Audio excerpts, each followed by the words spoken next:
Fast Connections is a wonderful new program that helps students find pathways through a complex curriculum. Partly they define projects in the world, but they don't stop at the world. They, from their experience in the world, start asking how and why and what else do I need to know? Making Data Matter is one of the 5 threads of the Information, Society, and Culture track of Fast Connections. Research, teaching, and real-world problems are intimately interconnected.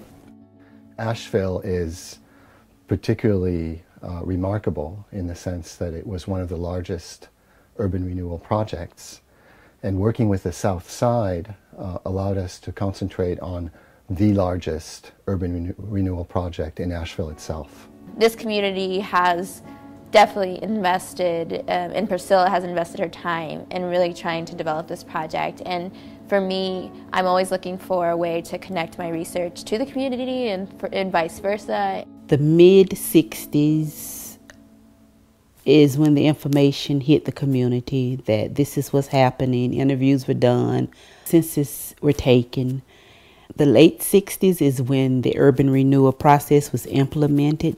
I remember because I was around 9 years old, and I describe it as being like a wagon trail without the wagon. All of the community members were dragging their furniture to their new location, which at that time was Erskine Street Apartments. We're talking about hundreds of U.S. cities, tens of thousands of neighborhoods. In aggregate, these were big data projects in the 1930s and 40s. In the digital realm, being able to capture all that information reveals the extent of how much that was big data. What this project allows us to do is really reflect on this sort of interplay between personal sensitivities, ethical considerations. After all, these are the records of individual households. They reveal a lot of personal information. Really, the larger issue is just because you can access large amounts of information doesn't mean that it's ethical or that it should be done. Making Data Matters is about history, it's about policy, it's about archives, it's about GIS systems, it's about tools, it's about computation. Most of all, it's about how you use data to matter, how you use data to understand the social, political histories of a community in order, and this is the important part, to make better policies for the future. So a lot of African Americans were uprooted from their homes and they still live below the poverty line while the rest of the city is getting richer. So there's that rift between in skill and in salary, and that's something I think that's notable to observe because there are 3 projects, and these were really incredible projects developed over the course of just a few months. I was looking at trying to find resistance within that community. On this one street we have 4 actual residences that did actually file petitions to have their cases heard that they weren't being fairly compensated for their property. With the housing documents and looking at when a particular family was either asked to leave their home or to be relocated, I thought that there might be something there where we can look at, well, were they being paid fair prices for their homes to begin with? All those kind of answers are in the documents. None of these projects were suggested to the students. They really came up with these ideas based on their own interactions with all the team members. In fact, one of the members of this project, Priscilla, she actually has a picture of her childhood home on Big Board.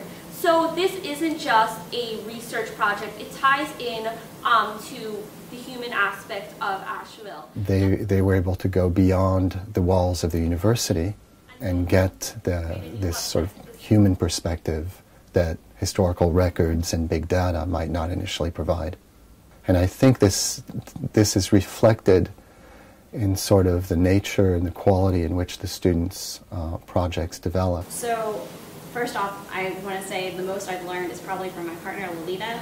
She has, as you've seen, like a lot of experience in the industry related to computer science. And for me, I've only coded things on my laptop, and so she taught me really important tools like GitHub and Terminal and like CyberDuck.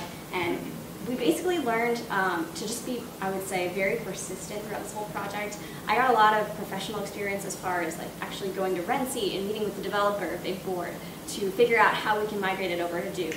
And when that didn't work, you know, we met with Dr. Tamarkin, and she was giving us the options for, you know, hosting our website. So then we met with the people at the Duke Library, and then they helped us launch a virtual machine.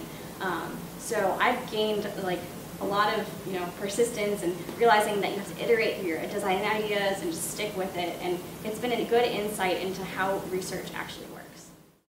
I think it's important for students to work on something like this because it will allow them to understand the big picture, what really happened. Statistics, interface design, ethnography, African American history, community history, public policy, all of that was part of Making Data Matters.